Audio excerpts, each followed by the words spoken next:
Hi everyone, in front of me I've got Nothing Phone 4a and let me share with you how to turn off running apps on this device.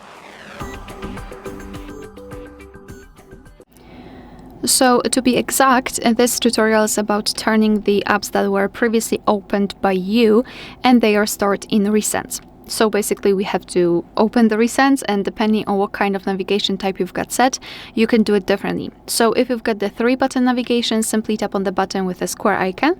And if you've got the gesture, swipe your finger from the bottom to the center of your device and hold your finger somewhere here, like that. And here we've got the recents.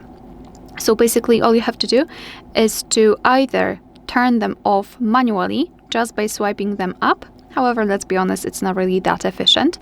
So all you have to do is to go to the very left and tap on clear all. And basically this is it. We can open the recents to check. And here we've got no recent items, which means that we just successfully closed all background apps. Alright, so that will be all. Thank you so much for watching. Please hit the subscribe button and leave the thumbs up.